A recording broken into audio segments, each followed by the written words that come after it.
continua. Antes de dar inicio a nuestra sesión, les recordamos que todas las preguntas las podrán realizar a través del chat y al final de la plática las haremos llegar a nuestro ponente. También es importante que nos hagan favor de colocar su nombre completo en la pantalla, esto con fines de poder elaborar con mayor facilidad las constancias. Es también importante que nos hagan favor de llenar la encuesta de satisfacción y la liga para tal fin estará en el chat al final ya de nuestra sesión. O también podrán tener acceso a ella a través del código QR y les recuerdo que es indispensable el llenar esta encuesta para tener las constancias. En nombre de la Escuela de Medicina y Ciencias de la Salud del Tecnológico de Monterrey, les doy la más cordial bienvenida a la sesión académica de pediatría. Hoy continuaremos con nuestras tres pláticas de líquidos y electrolitos que tendremos en este mes de abril. Esta es la segunda. La primera fue el balance de líquidos y la reposición. También hoy veremos entendiendo el equilibrio ácido-base, algo importantísimo en nuestro quehacer como médicos, y estará a cargo del doctor Inti Ernesto Bocanegra Cedillo. Me voy a permitir dar una pequeña reseña del doctor Inti Bocanegra. Él estudió medicina en la Universidad Autónoma de Nuevo León. La especialidad de pediatría y la de medicina crítica pediátrica la realizó en el Hospital Universitario de la Universidad Autónoma de Nuevo León. Es instructor de los cursos básicos y avanzados de la American Heart Association y también es instructor de soporte vital avanzado en paciente quemado por la Academia American Burn Association. También es instructor en el Centro de Soporte Vital, esto con la atención integral al trauma pediátrico. Él trabaja en el Hospital Regional Materno Infantil de Alta Especialidad de Nuevo León de la Secretaría de Salud, es médico adscrito a la terapia intensiva pediátrica y también labora en el Hospital de Traumatología y Ortopedia número 21 del IMSS como médico adscrito a la terapia intensiva pediátrica. Es profesor de cátedra y también en laboratorio de simulación clínica en el Tecnológico de Monterrey y es instructor de reanimación básica y avanzada en el programa de actualización continua de emergencias y tiene varias publicaciones indexadas. Nos da muchísimo gusto tener aquí al doctor Inti Bocanegra. Inti, adelante. Gracias, muy buenos días. Buenos días tengan todos y todas. Pues muy agradecidos por la invitación y pues bueno, vamos a lo que nos trae aquí, que es pues la revisión de este tema tan importante, como bien comentabas, puesto que es algo que nos encontramos en el día a día. Voy a permitirme compartir la pantalla para poder iniciar nuestra sesión.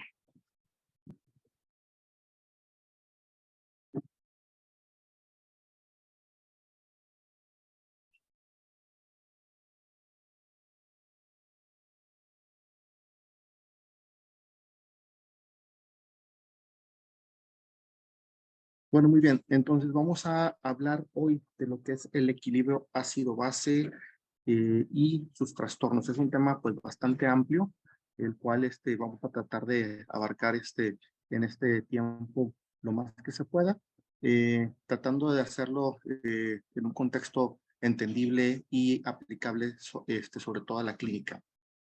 Nuestra agenda del día de hoy, bueno, vamos a hablar sobre un breve recuento evolutivo de lo que es la historia del estudio del equilibrio ácido-base, a revisar algunos conceptos básicos, los mecanismos compensadores que tiene nuestro cuerpo, cuál es la importancia del mantenimiento de este pH, los diferentes enfoques diagnósticos que se han utilizado para el estudio, sobre todo de las patologías y la gasometría, y posteriormente la revisión de cada uno de estos patologías que estamos hablando. Y muy bien, bueno, de forma general, vamos a hacer un breve recuento histórico. Yo creo que todos los que estamos aquí estamos, cuando menos familiarizados con algunos de los términos, o si no es que la mayoría de ellos, que involucran el equilibrio ácido-base. Y pues todo esto se remonta a su inicio en el estudio alrededor del año 1884, en donde el doctor Arrhenius definió lo que era un ácido como una sustancia que es capaz de disolverse y producir una mayor concentración de iones hidrógenos. Es alrededor del año 1909, 1908, en donde primero se empieza a dar forma al término de pH como una fórmula matemática en donde se habla de la concentración de los iones hidrógenos, y posteriormente con los trabajos de Henderson pues empezaba a dilucidarse el equilibrio de estos iones en el cuerpo, para que cuando asociara sus conocimientos a los de Hasselbalch, pues dieran forma a la famosa ecuación, en donde pues nos explica cómo se mantiene este equilibrio entre iones hidrógeno y bicarbonato. Al año 1900 se introduce un nuevo concepto, que es el concepto del exceso de base, hablando de otros componentes que afectan este pH, y que posteriormente se daría un giro al enfoque de los componentes que también alteran eh, el pH, con el de enfoque que da el doctor Stewart en la década de los 70s y 80s, donde da una gran importancia a aniones y cationes que se encuentran, ¿no?, en todo nuestro cuerpo y que intervienen en muchas funciones enzimáticas y metabólicas del mismo. Todavía incluso para el año 2000, para que vean que esto no se detiene, a pesar de que empezó en el año de 1884, en el año 2000 el doctor Duarte, pediatra intensivista, pues introduce otro concepto que habla sobre la interacción del cloro y el sodio y las alteraciones que pueden ir creando, sobre todo en el diagnóstico de la acidosis hiperclorémica. Revisando conceptos básicos, pues tenemos aquí que la concentración el pH como tal, que se define como la concentración de iones hidrógenos que se encuentran en nuestro cuerpo, ¿verdad? Entonces, como les decía, se define como una fórmula matemática que habla sobre un logaritmo negativo de base 10 de la concentración de estas sustancias, y pues de forma ya absoluta podemos decir que el cuerpo tiene entre 35 y 45 nanomoles por litro, lo que es suficiente para mantenernos en un pH neutro entre 35, 745, 735, perdón, no neutro, sino más bien balanceado para nuestro cuerpo. Eh, Como les decía, el enfoque que dio Henderson y Hasselbalch hacia este equilibrio ácido-base fue un parteaguas, porque explicaba con base a las interacciones que hay entre los iones hidrógeno, el CO2 y el agua, cómo se mantenía este equilibrio. Eh, Como les decía, hablaba de una conjugación reversible entre el CO2 y el agua para formar ácido carbónico, y también para que este mismo ácido carbónico se disociara a bicarbonato y a iones hidrógeno, y todo esto gracias a una enzima que se llama anhidrasa carbónica, la cual encontramos pues en muchas partes del cuerpo, principalmente en los eritrocitos, nefronas, el páncreas, endotelio de los capilares pulmonares. Por supuesto, todo esto además tiene mecanismos compensadores en el cuerpo, de los cuales los principales involucrados son el sistema respiratorio y el sistema renal. El sistema respiratorio pues trata de mantener el equilibrio, pues manejando la concentración de CO2, ya sea eliminándolo o reteniéndolo, y estos pues son manejados a través de la ventilación alveolar. Todo esto va en respuesta a los quimiorreceptores que estén sensando los cambios en lo que es el pH de la sangre, y estos quimiorreceptores que se encuentran en distintas partes del cuerpo, entre lo que es el parénquima pulmonar, en la carótida, el callado de la aorta, o en bulbo raquídeo.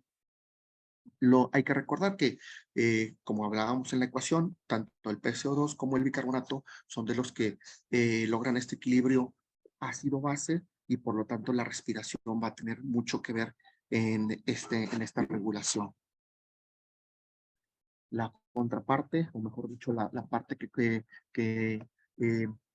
acompaña esta regulación, que es un poco más compleja, es la del sistema renal, en el cual, pues precisamente en el túbulo proximal de la nefrona, ahí se observa cómo se puede regular la concentración de bicarbonato y de iones hidrógeno, gracias a que puede aumentar o disminuir la secreción de los iones hidrógenos como tal, y que se reabsorbe aproximadamente el 80% del bicarbonato filtrado en este túbulo proximal. El otro 20%, bueno, una parte se reabsorbe alrededor del segmento ascendente y túbulo contornado distal, y un 4% en el túbulo colector. Pero no es solo eso, como decía, es un poco más complejo, no es nada más de eliminar o retener, sino que también entra aquí la función de la producción del bicarbonato a partir de glutamina por de aminación de enzimática, y que nos va a terminar produciendo bicarbonato al conjugarse el ácido alfa-cetoglutarato con el CO2 y el agua. También por parte de los fosfatos es posible de que se produzca bicarbonato, y esto ocurre pues principalmente en el túbulo proximal y distal. Y bueno, ¿cuál es la importancia del mantenimiento del pH? ¿Por qué estamos tan insistentes en estar considerando en algunas o una gran parte de patologías, pues hacer una conjugación o un enlace entre la clínica del paciente y un examen como lo es la gasometría? Bueno, hay que recordar que pues cada cambio que haya en el pH va a inducir efectos en la estructura y función de proteínas y enzimas. Y al decir esto hablamos de que va a haber cambios en funciones celulares internas, tales como la glucólisis, la gluconogénesis, incluso hasta la mitosis y la síntesis de DNA se puede ver afectado. Y como ya les comentaba, aparte del CO2 y del bicarbonato, van a estar involucrados otros factores, como pueden ser las concentraciones de sodio, potasio, cloro, como aniones y cationes abundantes en nuestro cuerpo, pero también así proteínas como la albúmina y otras sustancias. Que, que, retomando esto de la importancia del mantenimiento del pH, cuando yo tengo alguna alteración en el equilibrio del pH, pues estas pueden ser ya sea de forma primaria o principalmente de forma secundaria a ciertas patologías. Es decir, cuando yo tengo una alteración en el pH de un paciente, yo tengo que hacer una correlación con su enfermedad actual. Así podemos encontrar alteraciones, por ejemplo, causadas por diabetes, por falla renal, por simplemente el hecho de una convulsión, por un estado tan importante como es la sepsis o el choque, la gastroenteritis, en donde hay una pérdida importante de líquidos y sustancias, así como otros tipos de pérdidas como fístulas, pancreatitis, obstrucciones intestinales y sobre todo neumonía. También podemos encontrar alteraciones del equilibrio ácido-base por el uso de medicamentos. Aunque estos sean utilizados de una forma racional, estos nos pueden ocasionar alteraciones, y por supuesto también habrá otros que de forma iatrogénica pudieran darnos complicaciones a este nivel. Y pues bueno, las alteraciones del equilibrio ácido-base, hay que recordar, como dijimos, está involucrada en tantas situaciones, entre muchas situaciones, y los mediadores de inflamación, sistema óseo, alterando la reabsorción y la formación, pues precisamente de tejido óseo, y también el sistema de coagulación, causando alteraciones en la fusión plaquetaria y en la formación.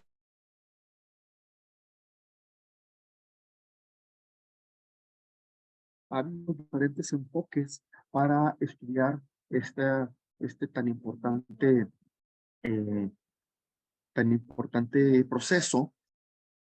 Y dentro de ellos podemos ver el enfoque inicial, que fue el de Henderson Hasselbalch, que ya comentábamos, que nos hablaba pues de eh, eh, una interacción entre sustancias que principalmente era el CO2 y el agua, el cual a través de la dinámica carbónica podía convertirse en ácido carbónico de forma reversible, es decir, podría volverse a disociar, o bien disociarse a agua y CO2, o bien disociarse hacia el bicarbonato y iones hidrógeno. Sin embargo, bueno, con el paso del tiempo, aunque este enfoque se mantuvo muchísimos años, nuevos estudios de otros médicos o científicos y químicos fueron viendo que pues, la ecuación de Henderson-Hasselbalch no consideraba todos los factores que influían en la concentración de iones hidrógeno y que no explicaba las complejas anormalidades metabólicas del exceso del equilibrio ácido-base. Sin embargo, podemos decir hoy por hoy que es una forma muy sencilla, muy fácil de entender y que nos va a resolver la gran mayoría de los trastornos, hasta más del 90%.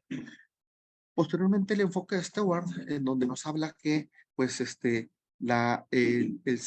bicarbonato lo toma como una variable que es dependiente y se centra principalmente en la concentración del CO2 a nivel arterial y agrega él la concentración de ácidos volátiles, débiles no volátiles. Entre ellos involucra la albúmina, los fosfatos inorgánicos y el bicarbonato como tal. Y también involucra la diferencia de iones fuertes. Hay que recordar que esto tenemos que pensarlo a nivel bioquímico y de cargas de cada uno de las sustancias que tiene el cuerpo. Entonces, sodio, potasio, calcio, magnesio, cloro y el lactato tienen estas cargas que nos van a equilibrar de formas distintas el pH. Y en los últimos años, pues bueno, se agrega lo que es el término del déficit de base en el enfoque que hacen Sigard y Anderson, en donde, pues bueno, nos ayuda a dilucidar a algunas patologías más específicas como son las acidosis, que a un momento más adelante vamos a evaluar. De forma general, este algoritmo que vemos aquí nos ayudaría a evaluar cuál sería el camino a recorrer, viendo primero que nada lo que es el pH, después evaluando ya sea el componente metabólico respiratorio, hasta ver si hay una compensación adecuada, y todo esto, pues bueno, nos podría dar, pues de los diagnósticos más sencillos, que serían, pues cuando hay una acidosis pura y que está o no compensada, a una alcalosis igual, pura, pero también ya empezaríamos a ver trastornos mixtos en donde, pues bueno, ya hay que hacer un análisis más a fondo. Pero bueno, vamos a verlo paso a paso de forma breve. ¿Qué es lo que vamos a ver, sobre todo cuando estamos, por ejemplo, ante un paciente ahí en la guardia, en servicio de urgencias o en nuestros pacientes que están internados y que pues tienen un trastorno que nos va a dar alteraciones en el equilibrio ácido-base?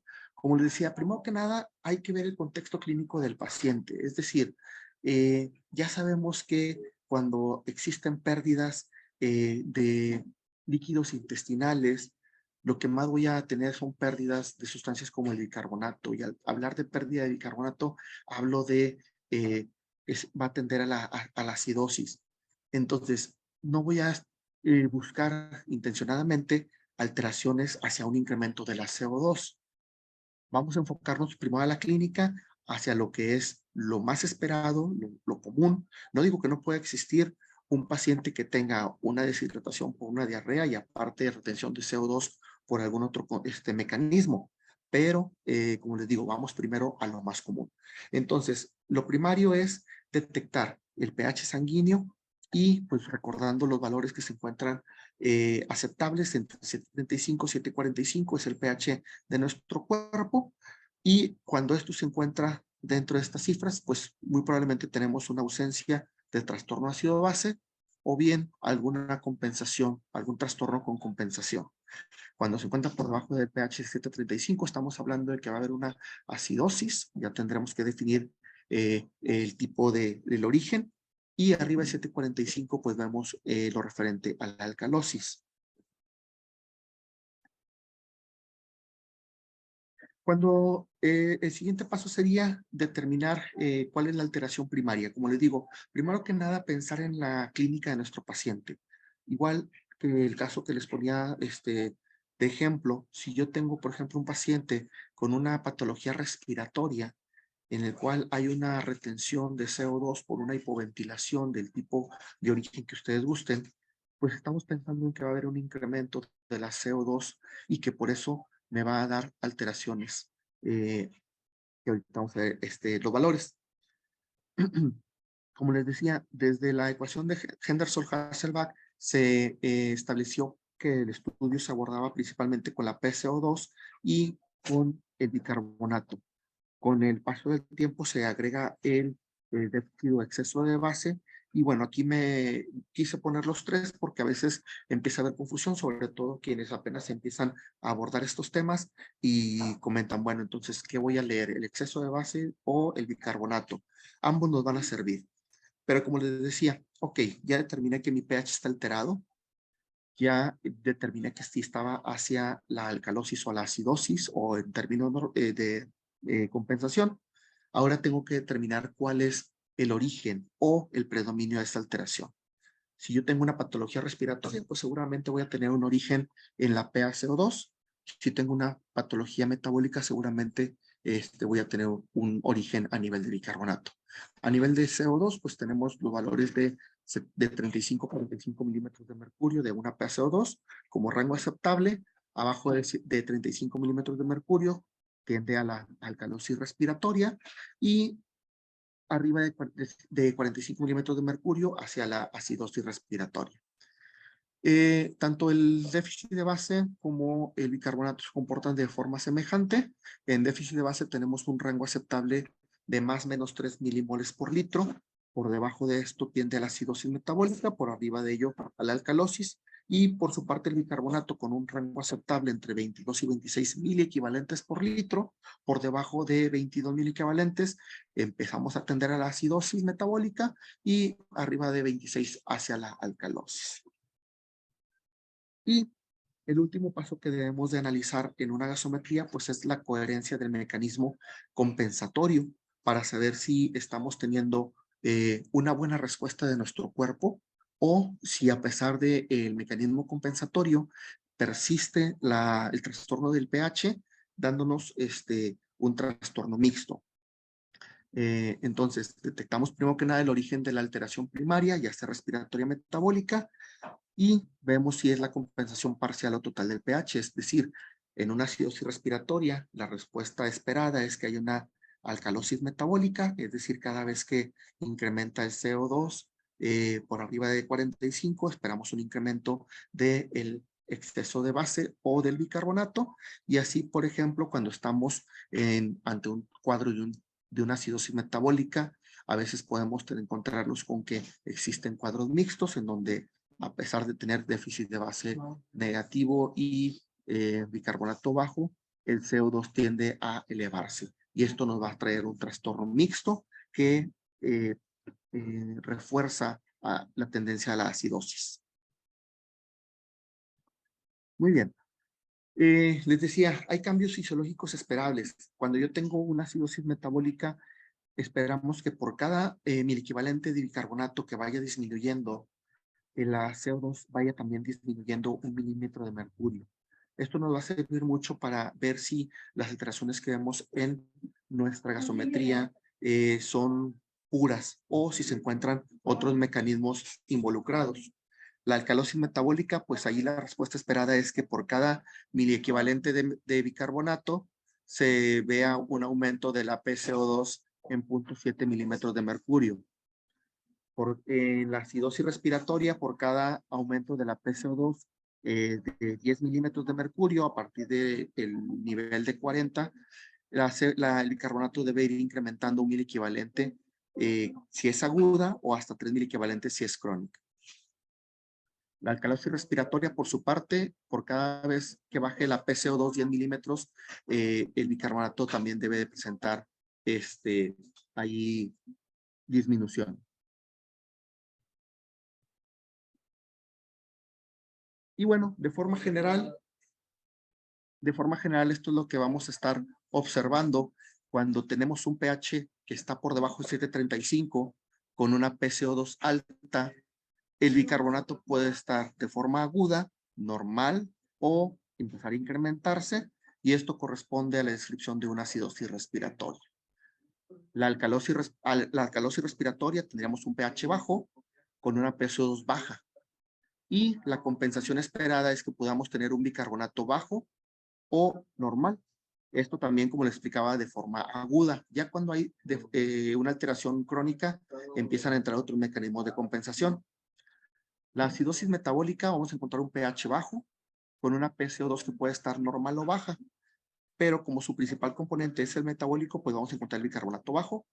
Y la alcalosis metabólica, en contraparte, tenemos un pH alto, con un bicarbonato alto, y la PCO2 puede estar normal o incrementándose de forma compensatoria. Y como les decía, en un momento dado podemos tener trastornos mixtos, como la acidosis mixta, en donde el pH va a estar bajo, tanto por un incremento de la PCO2 como una disminución de las concentraciones de bicarbonato, o una alcalosis mixta, en donde el pH se encuentra arriba de 7.45 por una PCO2 baja y un bicarbonato alto. También podemos trabajar con lo que es este nomograma de Sigard-Andersen, el cual tenemos dos ejes en el cual pues pone el pH arterial en el eje de las X y en el eje de las Y encontramos pues la concentración de bicarbonato, ¿verdad? Y aquí podemos nosotros ir viendo en dónde se encuentran nuestros trastornos de equilibrio ácido-base. Otro punto bien importante es la llamada brecha aniónica o anion gap, que pues nos habla de la diferencia entre aniones y cationes en el plasma. Ya ven que les comentaba que tenemos que estar muy al pendiente de sustancias como el sodio, el cloro, que por sus cargas positiva y negativa respectivamente, pues nos pueden alterar también el trastorno ácido-base. Y pues la fórmula de cómo obtenerlo, pues es la diferencia de las cargas de sodio menos la suma de cloro y bicarbonato. Con un valor normal esperado entre 8 y 12, nos van a ser de mucha utilidad para dilucidar qué tipo de trastorno tenemos, sobre todo en una acidosis metabólica. Bien importante recordar que cuando tenemos hipoalbuminemia, como la albúmina también tiene carga eléctrica, se tiene que hacer un ajuste aquí en la fórmula. Entonces es el anion gap calculado más el producto de la constante 2.5 por 4.5 menos la albúmina real, 4.5 como una albúmina esperada. Y bueno, vamos a ver de forma breve cada uno de los trastornos. Como les comento, pues esto da para muchos tiempo, pero bueno. Cuando hablamos de un paciente que tiene una acidosis metabólica, ya decíamos que tiene una disminución del pH sanguíneo por debajo del límite inferior de 7.35, pues estamos hablando de una alteración primaria, una disminución del bicarbonato, ya sea por consumo, por pérdida o porque no hay una recuperación adecuada. Hay que recordar que hay eh, sistemas de buffer o de taponamiento que pueden ser agudos, pero que se pueden agotar de forma rápida, y otros que son un poco más efectivos, pero que tarda el cuerpo en echarlos a andar. Así, por ejemplo, hablábamos de que puede haber un consumo de bicarbonato y que esto nos lleve a un pH bajo, pues esto puede ser que el bicarbonato empezó a actuar como tampón de ácidos exógenos y endógenos, dentro de los cuales podemos manejar, por ejemplo, en ácidos exógenos de intoxicación por salicilatos y endógenos por la producción de cuerpos cetónicos o ácido láctico. Cuando hablamos de una pérdida de bicarbonato, principalmente vamos a observarlo en pacientes que tienen patologías de la vía digestiva, con una diarrea aguda, que por supuesto pues, es la causa más frecuente de trastorno ácido-base en los niños. Y pues cuando es muy importante esta diarrea, además de la pérdida de bicarbonato, la depresión de volumen extracelular, la disminución de la perfusión tisular y la producción de energía a través de mecanismos anaerobios van a exacerbar este mecanismo de acidosis. Y por la cuestión de la disminución y la recuperación de la regeneración del bicarbonato por el riñón, pues lo vamos a ver en patologías como la insuficiencia renal, acidosis tubular renal o hipoaldosteronismo.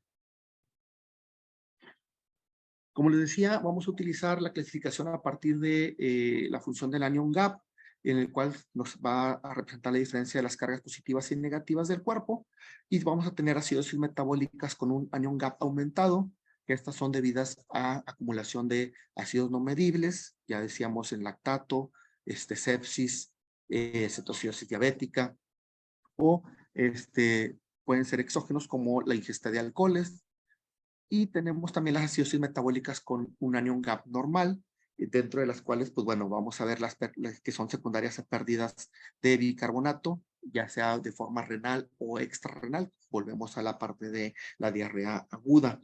Y pues bueno, hay que recordar que el descenso de bicarbonato se va a acompañar de una elevación proporcional del cloro plasmático, dándonos acidosis hiperclorémicas.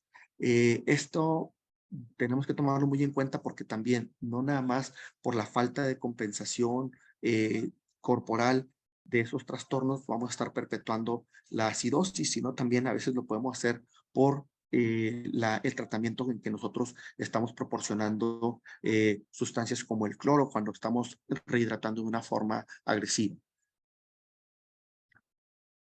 Bueno, aquí hay dos imágenes, una que nos habla de forma general en cuanto a las causas de las acidosis metabólicas, ya sea con anion gap aumentado o anion gap normal. Dentro de las de anion gap aumentado, ya decíamos, la acidosis láctica, cetoacidosis diabética, metabolopatías, intoxicaciones, y eso es por acúmulo de ácidos y por disminución de la eliminación, pues la insuficiencia renal crónica principalmente. Y dentro de las que nos vamos a encontrar con una anion gap normal, pues vamos a estar por pérdida de bicarbonato en la diarrea aguda, el uso de diuréticos también es bien importante, y laxantes. Y por la disminución de la regeneración del bicarbonato, pues una acidosis tubular y el hipoaldoteronismo, como ya habíamos visto. Ahora, bueno, esta imagen como que habla, tenemos que tener muy en cuenta porque habla de los grados de acidemia o de acidosis y la importancia que tiene. Cuando hablamos de una acidosis leve, estamos hablando de valores del pH entre 720 y 730, con un bicarbonato entre 10 y 15 mil equivalentes y un déficit de base de menos 14. Cuando hablamos de una acidosis moderada, hablamos de un pH de 710 a 719, un bicarbonato entre 5 y 9 y un déficit de base entre menos 15 a menos 25. Y ya hablamos de trastornos graves cuando estamos hablando de pH menor de 7-10 con bicarbonato por debajo de 5 y con déficit de base mucho más abajo de 25. Las manifestaciones clínicas de nuestro paciente, recordemos, por ejemplo, aquel paciente que llega con una cetoacidosis diabética, en donde llega con trastornos en la respiración, una respiración rápida, profunda, la llamada respiración de Kussmaul, que esto lo hace para tratar de compensar esta pérdida de bicarbonatos con el movimiento de CO2. El paciente va a estar con náusea, vómito, taquicardia, por supuesto, ya hablamos de las alteraciones hemodinámicas que producen los trastornos ácido-base, y un intento de compensar con aumento del gasto cardíaco. Esto va a llevar en algún momento dado ya alteraciones del sistema nervioso central, que puede ser desde alteraciones de estado de conciencia hasta las convulsiones y coma. Y la parte más grave es cuando tenemos ya una disminución de la contractilidad cardíaca, arritmias, hipotensión, es decir, que me está afectando de forma importante la hemodinamia, puesto que esto se hace una bola de nieve. Al afectarme la hemodinamia, ya decíamos, me afecta la perfusión que va a producir, va a entrar la producción de energía a partir de mecanismos anaerobios y haciendo una bola de nieve al incrementar la presencia de lactato en la sangre. Tratamiento de la causa subyacente es la parte más importante. Muchas veces pudiera pensarse en que, bueno, si estoy perdiendo bicarbonato, pues le pongo bicarbonato. No, eso se lo dejamos para ciertos cuadros en específico. El tratamiento, como decíamos, tratar la causa subyacente, es decir, si estamos ante una sepsis, pues que estamos con perfusión inadecuada, hay que mejorar esa perfusión. Si estamos ante una cetoacidosis diabética, pues la administración de fluidos para reponer sustancias y volumen, además del uso de la insulina para empezar a ayudar con el metabolismo de la glucosa, que también lo recordamos, entra en la ecuación de Henderson-Hasselbalch al desdoblarse en CO2 y agua. Pues eso es la parte más importante del tratamiento. Habrá situaciones en donde sí requerimos administrar bicarbonato, y esto pues nos habla cuando hay una acidosis metabólica con un anion gap normal, es decir, tenemos un pH abajo de 720 y la acidosis no está respondiendo al tratamiento normal, que es la expansión de volumen.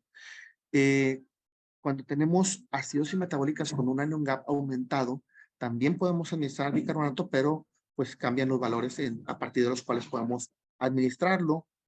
Hablamos de pHs extremos por debajo de 7,10 y trastornos que ya empiezan a verse como una hiperpotasemia grave. Entonces tendríamos un medio ambiente ácido en la sangre más elevación del potasio, pues lo que nos conllevaría fácilmente a alguna arritmia. Entonces es cuando está justificado ya la administración del bicarbonato. No olvidarnos del tratamiento etiológico de la enfermedad causante, es decir, estamos hablando de una sepsis, pues el tratamiento de antibiótico-terapia pues va a ser bien importante, pero también tener en cuenta los riesgos y los beneficios del uso de bicarbonato. Sabemos que tenemos pacientes en donde utilizar bicarbonato sin una dilución adecuada pues puede causar otros trastornos de gran importancia. En cetoacidosis diabética no se recomienda el tratamiento con bicarbonato, a excepción que tengamos una condición extremadamente anormal, como un pH de 6,9 y un bicarbonato menos de 5, y que haya ausencia del tratamiento tanto de la expansión del volumen con la insulinoterapia y la hiperpotasemia severa. La acidosis láctica que está inducida por choque, cuando pudiéramos pensar en administrar bicarbonato cuando tengamos un pH por debajo de 7,1, recordando que hay que administrar bicarbonato, pero también la expansión de volumen circulante. Y hay un rubro muy especial que son las acidemias orgánicas, que aquí pues lo indicado es consultar con el experto, ya que hay que analizar el tipo de patología, cuál es su trasfondo fisiopatológico y a partir de ahí determinar cuál va a ser el tratamiento. Podemos tener también acidosis metabólicas crónicas, que bueno, aquí cuando pues no hay un tratamiento etiológico como tal, como es la acidosis tubular renal, lo que se puede indicar es pues el tratamiento de bicarbonato como una terapia de mantenimiento en vía oral. Ya si estamos muy necesitados de administrar bicarbonato, bueno, ¿cómo lo voy a indicar? Pues bueno, hay formas de calcularlo. Una de ellas que es de las más utilizadas es el déficit de bicarbonato. Tenemos que calcular cuál es la diferencia entre el bicarbonato deseado y el bicarbonato real del paciente, multiplicarlo por su peso y por 0,5. Y de ahí vamos a partir que eso es lo que me va a dar en 24 horas. Y ya ahorita vamos a hablar de cómo se va a administrar. Otra forma de calcular el bicarbonato total de 24 horas es a través del déficit de base. Multiplicamos el déficit de base por 0,3 y por el peso, lo que me va a dar el bicarbonato de 24 horas. Y cuando estamos en una situación de emergencia, como podemos hablar de un paro en el cual tenemos un componente de acidemia muy importante, pues podemos indicar bicarbonato de 0,5 a 1 miliequivalente por kilo, ya sea en bolo o también que se pueda pasar en una hora en dado caso que el paciente pues no se encuentre en paro, pero sí en una situación de acidosis importante. Nuestro objetivo es tratar de llevar el pH arriba de 7,20. Claro, hablamos de un número, pero también cuidando el aspecto clínico, solucionar cuál es la patología o el aspecto clínico que me está afectando. Recordemos también que el bicarbonato tiene una alta osmolaridad y cuando lo instilamos vía intravenosa pudiera ser lesivo, a menos de que pues, hagamos una buena dilución, que debe ser una dilución al menos de 1:1, es decir, 1 equivalente de bicarbonato por 1 mililitro de agua, y en edades pediátricas por debajo de los 4 meses lo más conveniente es incluso una dilución de 1:2, 1 de bicarbonato por 2 partes de agua. En cuanto a su velocidad de infusión, cualquiera de estas dos fórmulas que ya hemos utilizado, se recomienda que no administremos todo de una sola dosis en bolo, por supuesto, ni tampoco en corto tiempo. Lo recomendable es que 1/3 de lo que se indique se vaya a administrar en la primera hora y el segundo tercio en 6 u 8 horas. Cuando el paciente ya termine estas primeras 2 partes de la reposición, haremos una reevaluación de la gasometría para ver si es necesario recalcular o si es ya suficiente para parar la administración. Es el algoritmo de la acidosis respiratoria. Creo que vamos un poco sobre el tiempo. Es de las cosas más importantes como quiera que tenemos que revisar. De la alcalosis metabólica, pues bueno, son trastornos ácido-base que pues tienden a incrementar el pH arriba de 7.45. Esto por el incremento del bicarbonato. Y pues bueno, puede también deberse a la alteración en la expresión renal del mismo. También puede deberse a la administración de sustancias alcalinas o la pérdida de hidrogeniones por la orina. Las causas más frecuentes que vamos a tener en la práctica clínica pues es la pérdida digestiva, ya sea por diarrea y vómitos, y por diuréticos de asa o tiacídicos. Vamos a tener un paciente que dependiendo de la causa desencadenante, vamos a tener signos como sed, letargia por la depresión de volumen. Puede también haber ya datos de debilidad muscular o alteraciones en el electrocardiograma, incluso hasta arritmias graves. Puede esto traer consecuencias como disminución del gasto cardíaco y, por supuesto, una hipoxemia importante. Al igual que en la acidosis metabólica, bueno, hay que tratar la enfermedad que originó esta alcalosis y tratar de frenar la pérdida de hidrogeniones corrigiendo los déficits existentes. ¿Cuándo es una situación que sí me va a llamar la atención? Cuando tengamos pHs arriba de 7.65. Aquí tenemos que ver cuáles son los niveles de cloro urinario para ya determinar si va a ser una alcalosis metabólica salino sensible o salino resistente. El tratamiento pues sería, como ya lo mencioné, pues la administración de suero salino, suero fisiológico, que va a ayudar a la corrección de la hipocloremia y a esta contracción de volumen que se había visto por las pérdidas que tuvimos y pues mejorando la acidosis. En ocasiones también es necesario echar mano de inhibidores de la bomba de protones o antihistamínicos anti-H2.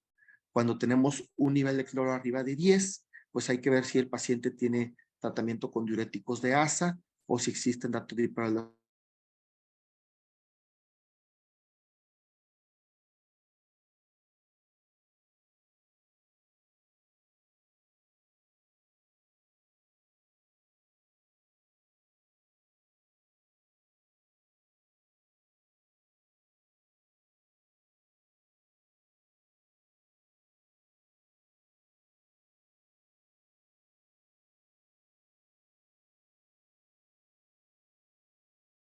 Una disminución de la reabsorción del bicarbonato. Causas de alcalosis respiratoria, pues vamos a tener, como ya dijimos, hipoxemia o hipoxia tisular, con neumonía, que empezó el paciente a respirar más rápido, asma, con misma patología en donde estamos con un incremento de la respiración, pues vamos a barrer CO2, estimulación de los receptores pulmonares, o a nivel central, cualquier cosa que nos incremente la respiración nos puede llevar hacia la alcalosis respiratoria. Metabólica, perdón. La clínica, pues bueno, vamos a un paciente con taquipnea, excitabilidad, podemos tener parestesias, espasmos cardopedales que a veces se pueden confundir con convulsiones, y pues bueno, hay que tratar la causa subyacente. Las formas psicógenas graves, ya pH arriba de 7.60 y CO2 abajo de 20, si el paciente pues no está ventilado, pues ahí hay que ayudarle a retener CO2 del aire que está respirando, y en los pacientes que están ventilados pues tenemos que dar una muy buena revisión a nuestros parámetros ventilatorios para determinar qué es lo que estamos haciendo mal. Y bueno, como les comentaba, es poco tiempo para hablar de este tipo de trastornos. Hemos hecho una revisión muy rápida y general. Si tienen alguna pregunta, con todo gusto. Muchas gracias, Inti, por esta revisión tan extensa y si bien rápida, bueno, pues nos da una panorámica para seguir analizando el equilibrio ácido-base. Tenemos aquí varias preguntas. La primera es, de los dos déficits que se reportan en gasometría, ¿cuál se toma en cuenta para la fórmula? Muy bien. Lo podemos tomar de la siguiente forma. El déficit, hay dos déficits. Uno que es el calculado en base a los estándares de nuestro paciente, mejor dicho, los estándares marcados por el laboratorio, es decir, el déficit calculado con un pH normal, con una temperatura adecuada, con una hemoglobina adecuada. Ese es lo que esperaríamos tener de bases. Y el déficit, que es el real del paciente, pues nos habla de la diferencia de bases que falta. Utilizaríamos Ambos. ¿Por qué? Porque los comparo y a veces puedo tener un déficit de base muy semejante al calculado con un paciente con acidosis, lo que me va a hablar de que mi trastorno no es por las bases que me faltan, sino por alguna otra situación. Y cuando sí hay una diferencia importante, pues bueno, ya estoy hablando de que el tratamiento tiene que ir enfocado a corregir esta disminución de bases, hablando en cuanto a cationes, aniones, etcétera. Bien, otra de las preguntas es, ¿qué tipo de pacientes son candidatos a fosfatos o acetatos en lugar de cloruros? Muy bien. En los pacientes que se encuentran con una acidosis persistente, en donde el cloro, como elemento también de carga eléctrica importante, es donde debemos de evitar los cloruros. Si el paciente no tiene este tipo de trastornos, es decir, no está en una acidemia tan importante que sacamos nuestro anión GAP y no está elevado, pues ahí podemos utilizar cloruros en los que sí tenemos este tipo de trastornos con una reanimación excesiva, por ejemplo, o con cloro elevado por la contracción de volumen. Ahí preferiríamos los acetatos o fosfatos. Bien, déjame ver si hay alguna otra pregunta. Perdón, es que creo que se fue la luz en donde podían anexar la encuesta, pero déjenme les pongo eh, el código QR. Perdón. A través del código QR pudieran entrar a la encuesta de satisfacción. Déjenme ver si puedo de alguna otra manera.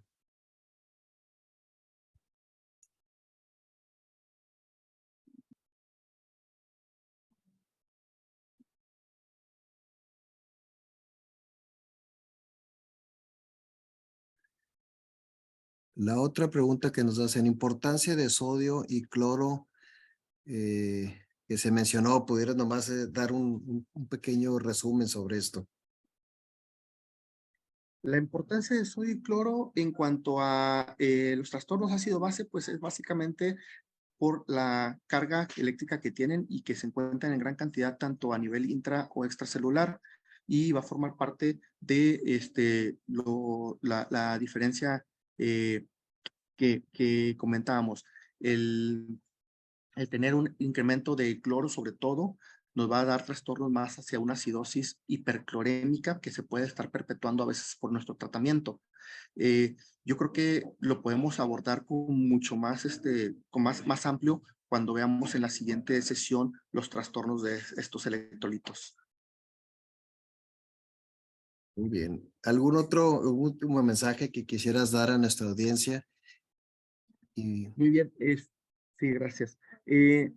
Aunque esto parezca muy complejo, yo creo que realmente se trata de estar en la práctica, sobre todo para los residentes, que no pierdan la oportunidad en cuanto a que tengan un paciente, aunque tengamos una gasometría aparentemente normal, no desprecien la oportunidad de analizarlo, y sobre todo, pues ya si tenemos un trastorno muy claro, de estar dilucidando y pues estar correlacionando sobre todo con la clínica. Acuérdense que tratamos pacientes, no gasometrías. A veces las decisiones se toman en base a un laboratorio y no son las más convenientes para nuestro paciente. muy bien, pues muchísimas gracias al doctor Inti Bocanegra, a toda nuestra audiencia. Les pido a nuestra audiencia que nos permitan unos minutos para poder poner la encuesta de satisfacción en el chat. Mientras tanto, les voy a poner nuevamente el código QR, que lo pueden acceder a través del código QR. Y aquellos que prefieran que se ponga la liga en el chat, nomás les pido que me den unos minutos. Creo que ya pasó. A ver, ya está en el chat. Muchas gracias, doctor Párez, que ya nos puso el código. Entonces, este, si quieren acceder a través del chat o a través del código QR.